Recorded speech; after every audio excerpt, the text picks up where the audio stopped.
Heinz Wiesmann, vous êtes philosophe et philologue, spécialiste en herméneutique et en histoire des traditions savantes. Vous êtes directeur d'études émérite à l'École des hautes études en sciences sociales. Votre carrière est prodigieuse et pourtant, vous avez très peu publié. Pas d'autres livres depuis Pensée entre les langues, sorti en 2012 chez Albin Michel. Ce livre qui sort, Figure libre, c'est une somme. Qu'est-ce qui vous a décidé à l'écrire finalement? C'était le bon moment? Enfin, il faut d'abord que je fasse l'aveu de ne pas avoir besoin d'écrire, à la différence de tous ces auteurs authentiques dont on a entendu la voix. J'ai besoin d'autre chose qui passe probablement par la parole et par l'enseignement. C'est là que j'ai rencontré les sujets qui m'ont ensuite retenu. Alors, ce nouveau livre est la suite de Pensée entre les langues, parce que je me suis posé la question de savoir quelle est la portée de ce geste qui consiste à se glisser entre les langues. Ce n'est pas évident, puisqu'un véritable écrivain écrit nécessairement dans une langue. Mais ce qui se passe entre les langues, c'est de l'ordre de la pensée. Mais c'est quelle portée qu'on doit attribuer à cette pensée? Et donc le titre de ce livre qu'on a retenu avec Hélène Montsacré, Figure libre, qui est un peu, je crois, cavalier, représente à mes yeux et la nature de l'objet de ce livre et la manière dont cet objet est traité. Parce que figure libre étant emprunté au vocabulaire de différentes disciplines sportives qui opposent les figures libres aux figures imposées. Et ce livre cherche à échapper à la problématique des figures imposées. Et c'est là aussi bien du côté du sujet, c'est pour ça que l'esprit européen, je l'appelle européen à la suite d'une longue enquête dont il faudrait parler, mais c'est surtout un esprit libre, ou un esprit de liberté. Et pour le traiter de manière adéquate, il faut prendre des libertés avec l'écriture, ce que j'ai essayé de faire. Alors, figure libre empruntée au sport, il n'y a pas de figure libre dans le tennis.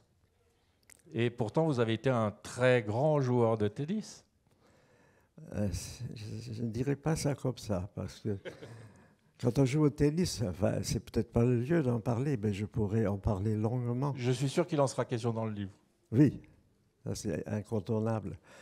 Donc le problème quand on joue au tennis, c'est que on cherche quelque chose qui ressemble à l'excellence absolue. Et la récompense, c'est une décharge d'endorphine dans le bras. Et le véritable problème du joueur de tennis, c'est ce qu'on appelle petit bras. Or, jouer petit bras, ça signifie que progressivement, on perd tous ses moyens. Et il m'est arrivé à plusieurs reprises dans les tournois d'éprouver cette chose qui est une véritable descente aux enfers. Or, à partir du moment où on remonte la pente, qu'on retrouve ses réflexes, et que miraculeusement, et ça n'a rien à voir avec le fait de gagner un match ou de démolir un adversaire, c'est un rapport à soi. Une fois que remonte cette espèce de faculté miraculeuse d'irriguer le corps de quelque chose qui est de pur bonheur, eh bien là, on est sorti de ce qui est imposé pour arriver à ce qui est libre. C'est une excellente transition avec ma question suivante, parce que vous avez fait de la capacité de se tenir à l'écart de soi un art de vivre autant qu'un art de penser. Peut-on encore se tenir à l'écart de soi en faisant le bilan de toute une vie dans Figure libre? Est-ce que ce n'est peut-être pas le bilan de toute une vie, c'est le bilan d'une recherche qui a duré des décennies, mais ce n'est pas toute une vie. Et quand je m'interroge sur la portée, et c'est ça l'objet véritable de ce livre, je m'interroge à la portée de ce geste de pensée qui consiste à penser entre les langues. Qu'est-ce qu'on rencontre lorsqu'on opère cette espèce de mouvement qui ressemble à celui du funambule évoluant au-dessus du vide entre des points fixes séparés? Quel est le gain d'une telle opération risquée? Eh bien, la thèse du livre est que ce risque a été pris dès l'origine par un peuple qui est devenu le peuple européen par excellence, les Grecs anciens. Et pour raconter de quelle manière cela s'est passé, Il faut partir, je dis si vous me le permettez en 2 mots, il faut partir du mythe fondateur du rapt d'Europe. Europe est la fille d'un roitelet d'Asie mineure, dont la sœur s'appelle Asie, et elle est enlevée par Zeus, transformée en taureau blanc, qui l'amène dans l'île de Crète pour y engendrer les premiers Européens. Or, ce qui fonde cette européanité, c'est l'arrachement, c'est la séparation. Et donc, c'est à partir de là que l'on peut commencer une réflexion sur les libertés que confère l'esprit critique, puisque critique, de krino en grec, veut dire séparer. Donc, le livre entier est une réflexion sur des modes de séparation qui correspondent à la prise de liberté. Et ça, depuis les Grecs jusqu'à aujourd'hui. Permettez-moi une question un peu provocante. J'ai bien compris que ce n'était pas le joueur de tennis qui allait prendre le dessus dans ce livre. Mais est-ce qu'il y a eu une sorte de bagarre entre le philosophe, le philologue, le traducteur, l'enseignant, le chercheur? Comment vous avez tracé votre chemin avec toutes ces casquettes, finalement? Enfin, comme je vous disais tout à l'heure, mon véritable plaisir était de préparer les cours. Oui. Et ensuite les faire. Donc c'est l'enseignant? C'est l'enseignant, plutôt. Et donc, j'ai écrit ce livre, d'une certaine manière, sous une pression qui n'émane pas de moi. Le contenu, en effet, résulte d'une pression qui m'appartient, mais cela ne devait pas obligatoirement déboucher sur quelque chose d'écrit. Et c'est là que je rends hommage à Hélène Monsacré, qui a toujours eu une influence considérable dans mon non-désir d'écrire. Elle est convaincante, hein, je suis d'accord avec vous. Est-ce qu'on peut dire que vous avez mis la philologie et l'herméneutique au service des grandes nations occidentales pour les aider à définir et à comprendre leur rapport au reste du monde? Enfin, il y a un passage obligé par les œuvres. C'est-à-dire la philologie s'occupe de l'interprétation des œuvres et l'herméneutique comme discipline née de l'effort de comprendre les Écritures saintes, parce que l'herméneutique, du nom de Hermès, le dieu messager qui transmet et interprète les messages divins, eh bien, pratique un art qui se rapporte à un texte dont il est indispensable pour les raisons de salut de comprendre le message.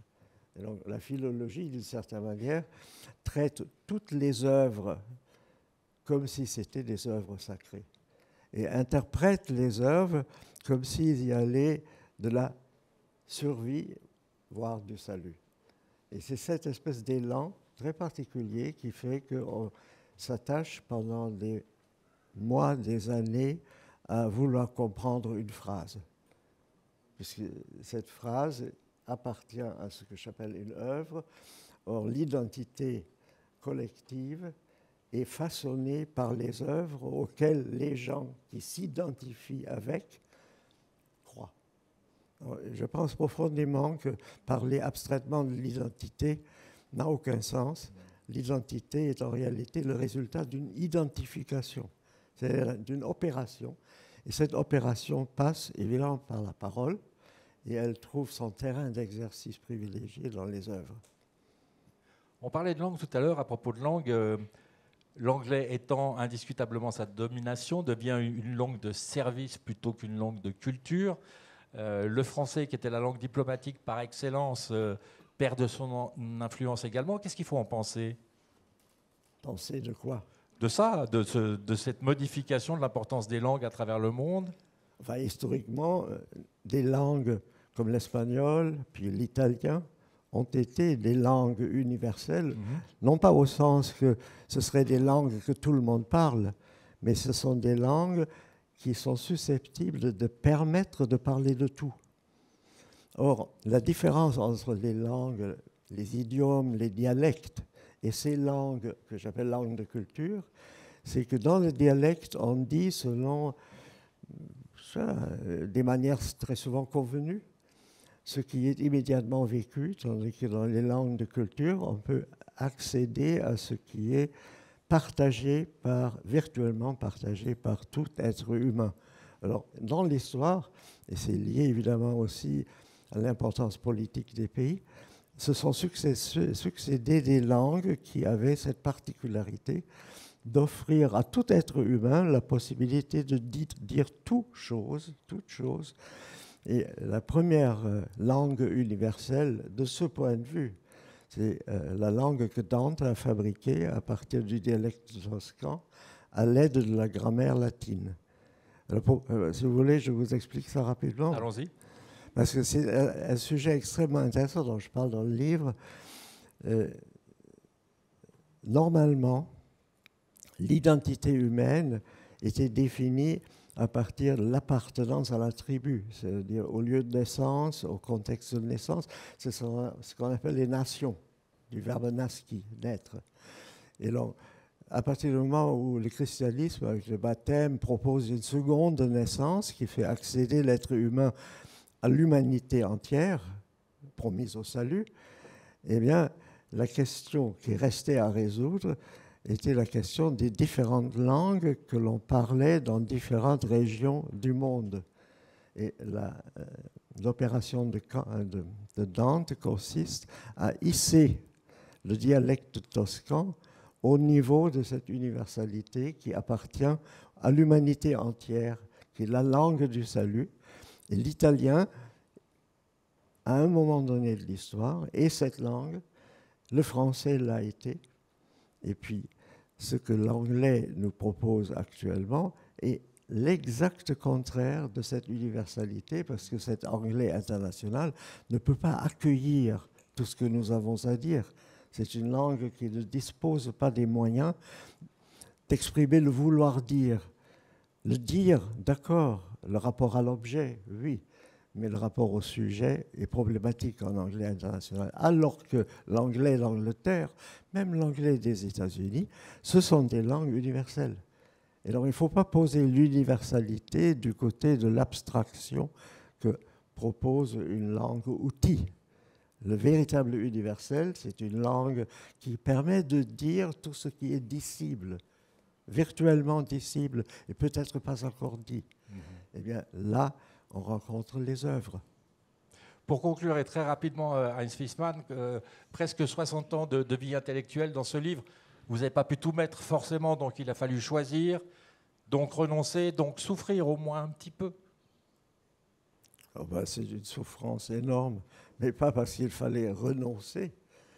C'était plutôt pour respecter le lecteur. Parce que dans les figures libres, il y a aussi une tendance à prendre ses libertés. Et donc, le plaisir que j'ai pu trouver à faire certains textes, eh bien, relève d'un plaisir qui n'est pas dicté par le souhait de plaire à un lecteur. Et à partir de là, la question qui se posait, c'est quels sont les textes déjà écrits que je vais insérer dans un ensemble à composer qui m'ont fait le plus plaisir. Et du coup, le lecteur aura droit à quelque chose que j'appelle donc figure libre, parce que j'ai pris mes libertés avec toutes les contraintes, y compris les contraintes des figures imposées, universitaires, académiques et savantes. Merci beaucoup, Heinz Fissmann. Figure libre, c'est le titre de votre ouvrage. Merci infiniment.